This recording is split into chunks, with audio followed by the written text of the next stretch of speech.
अखिल राजस्थान राज्य कर्मचारी संयुक्त महासंघ एकीकृत के प्रदेशाध्यक्ष राजेंद्र राणा तथा महासंघ प्रमुख महेंद्र सिंह ने पत्रकारों को संबोधित करते हुए आज राज्य सरकार द्वारा 15 अगस्त 2022 तक कर्मचारियों की प्रमुख ज्वलंत मांगों का समाधान नहीं करने पर प्रदेश भर में आंदोलन की चेतावनी दी है।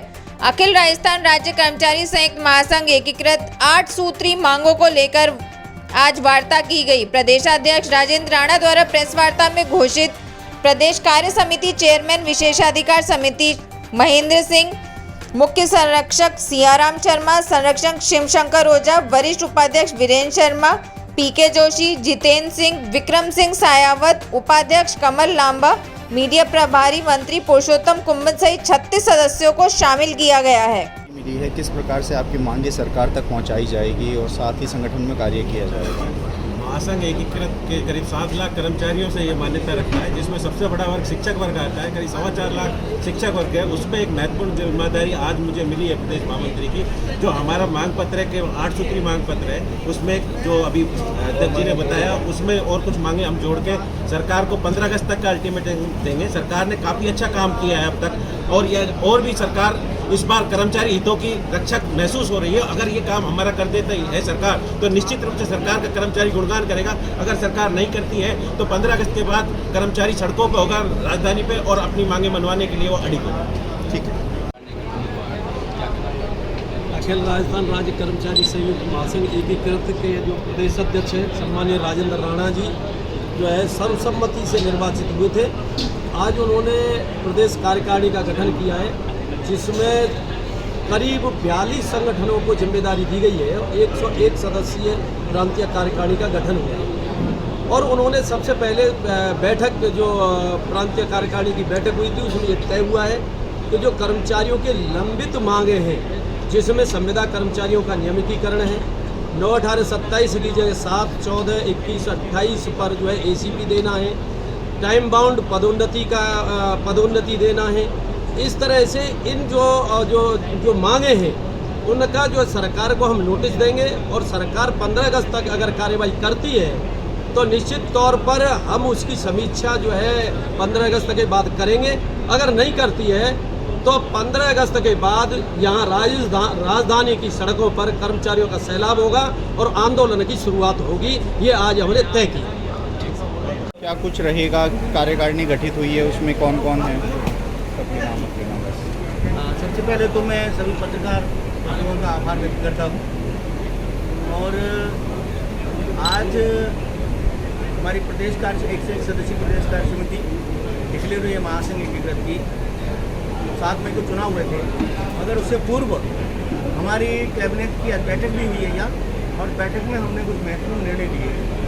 राजस्थान के कर्मचारियों की 7 सूत्री लंबित मांगें, वो ज्वलंत और हॉट डिमांड्स हैं, उनको लेकर के राजस्थान की सरकार ने अब तक कोई अपेक्षित कार्रवाई नहीं की है। इसलिए कर्मचारी महासंघ सदन ने निर्णय किया है कि 15 अगस्त तक राजस्थान की सरकार महासंघ से वार्ता करके ये जो हमारे हॉट इशूज हैं इनका समाधान करे, अन्यथा कर्मचारी महासंघ एकीकृत राज्यव्यापी आंदोलन के लिए विवश होगा।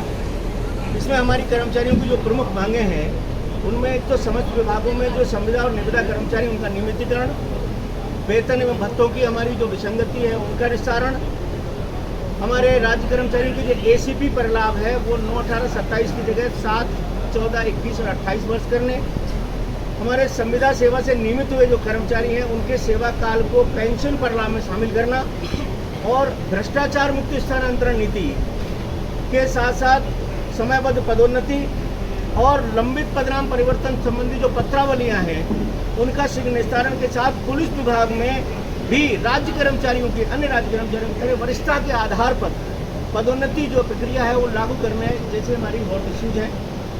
अब हमने इनको लेकर के 15 अगस्त तक का समय दिया है। उसके बाद में आज से ही सारे हमारे आज यहाँ पर 42 कर्मचारी संगठन हैं जिनको की प्रांतीय महासमिति में शामिल किया गया है, और एक विशेषाधिकार समिति राजस्थान में पहली बार कर्मचारी जगत में नवाचार हुआ है। कर्मचारी महासंघ के प्रदेशाध्यक्ष संगठनों के और महामंत्री 33 सदस्य युक्त जो हमारी महासमिति है उसको भी विशेषाधिकार समिति होगी, और उसके चेयरमैन जो है वो हमारे महासंघ के जो प्रमुख हैं सम्मानित महेंद्र सिंह जी, वो उसके प्रमुख होंगे। और इसके साथ हमारे जो संरक्षक हैं वो हमारे मुख्य संरक्षक सियाराम शर्मा जी जो शिक्षक संघ सियाराम से हैं वो होंगे।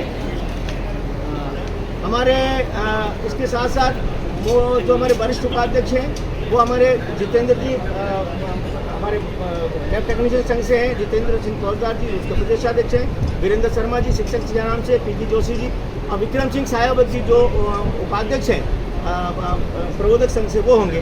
साथ में हमारे जो वित्त मंत्री है वो कैलाश शर्मा जी जो नर्सिंग एसोसिएशन से वो होंगे और हमारे जो संयुक्त महामंत्री हैं वो स्टेनोग्राफर संघ से राजकुमार अग्रवाल जी और फार्मासिस्ट संघ से आनंद सिंह जी और वी कुमार जी होंगे।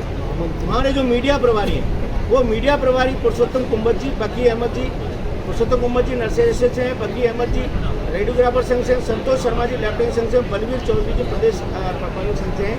और सबसे महत्वपूर्ण बात इसके अलावा हमारे 101 सदस्य हैं मगर हमारी जो महामंत्री जो हमारे महामंत्री हैं वो विपिन प्रकाश शर्मा जी जो शिक्षक नेता हैं तो विपिन प्रकाश शर्मा जी को महामंत्री नियुक्त किया गया है। तो इस तरह से ये विभिन्न पदों पर हमारी ठीक आज प्रदेश कार्य समिति निकले। ठीक विपिन हाँ जी कंटिन्यू सर। अखिल राजस्थान राज्य कर्मचारी संयुक्त महासंघ एकीकृत की आज नव निर्वाचित प्रदेश कार्यकारिणी की बैठक में हम राजस्थान सरकार के द्वारा पुरानी पेंशन योजना को बहाली करने पर राजस्थान सरकार का आभार व्यक्त करते हैं, परंतु साथ ही सरकार से ये मांग करते हैं कि सरकार आज जो राजस्थान में जो संविदा कर्मचारी की प्रथा है ये एक बहुत बड़ा इशू बन चुका है। हम सरकार से चाहते हैं कि 5 साल में, 4 साल में, 3 साल में कोई ठोस नीति बन जाए कि कोई पोस्ट है और व्यक्ति संविदा पर जो काम कर रहा है वह उसकी योग्यता रखता है तो उसे नियमित हो जाना चाहिए, ऐसी कोई नियम बने। दूसरी जो महत्वपूर्ण डिमांड हम लोग रखी आज वो 9/18/27 के बाद जो ACP का जो 9/18/27 3 बदलाव दिए जाते हैं इसमें आज की तारीख में संविदा कर्मचारी बहुत लंबे समय तक काम करता है, बहुत देर से नौकरी लग पाती है तो तीनों लोग ACP का लाभ नहीं ले पाता है। तो हम सरकार से डिमांड करेंगे इसको 9/18/27 के स्थान पर 4 ACP पर लाभ दिए जाए जो 7, 14, 21 और 28 को किया जाता है। हाँ, इसके अतिरिक्त हमारी जो वेतन विसंगति निवारण समिति है जो खेमराज चौधरी की अध्यक्षता में बनी है उसकी रिपोर्ट आज तक ही नहीं की है। इससे पूर्व टीवी सामंत कमेटी जो बनी उसकी रिपोर्ट आज तक सार्वजनिक नहीं की गई है। तो ऐसी जो कमेटी वेतन भत्ते प्रलाभों के कर्मचारियों के हैं उन्हें सार्वजनिक किया जाए और कर्मचारी हितैषी जो प्रलाभ है ये तुरंत लागू किया जाए। मुझे कर्मचारी महासंघ एकीकृत में जो प्रदेश प्रवक्ता का पद दिया गया है उसके लिए माननीय महेंद्र सिंह चौधरी और राजेंद्र राणा जी का आभार। प्रदेश अध्यक्ष society of Rajasthan radiographer and radiation technology महासंघ की कार्यकारिणी में आज मुझे प्रदेश प्रवक्ता का पद दिया गया है। मैं अपने संगठन के लिए और तमाम महासंघ के घटक दलों के लिए कोशिश करूंगा कि जल्द से जल्द राजस्थान सरकार द्वारा गठित खेमराज कमेटी की रिपोर्ट सार्वजनिक करने, पेंशन संबंधी निस्तारण और संविदा निविदा कर्मियों के परमानेंट के लिए हम लोग सरकार से मांग करते हैं। उसके लिए 15 अगस्त की डेडलाइन आज महासंघ के प्रदेश अध्यक्ष माननीय राजेंद्र राणा जी के द्वारा दी गई है। 15 अगस्त तक सरकार हमारी मांगों पर सहानुभूतिपूर्वक विचार करती है तो ठीक, वरना 15 अगस्त के बाद आंदोलन की रूपरेखा बनाई जाएगी। संतोष कुमार शर्मा, मीडिया प्रभारी अखिल राजस्थान लैब टेक्नीशियन कर्मचारी संघ से हूँ। कर्मचारी महासंघ में भी मुझे मीडिया प्रभार की जिम्मेदारी दी गई है। आज की जो ये कर्मचारी महासंघ की हमारी मीटिंग है और जिसमें पदों का आवंटन किया गया है, आज की हमारी जो मुख्य मांग है संविदा निविदा के जो कर्मचारी है उनका नियमितीकरण प्लस खेमराज कमेटी की जो रिपोर्ट है उसको टाइमली ओपन करना और कर्मचारी हितों के लिए आगे किस तरीके से कार्य किया जा सकता है इस पर आज की हमारी मीटिंग का फोकस है। राज्य सरकार को हमने 15 अगस्त तक के लिए टाइम दिया है कि कर्मचारी हितों के लिए जो भी लंबित मांगे हैं उनको पूरी की जाए, अदरवाइज समस्त कर्मचारी एकजुट होकर आंदोलन की राह पकड़ेंगे।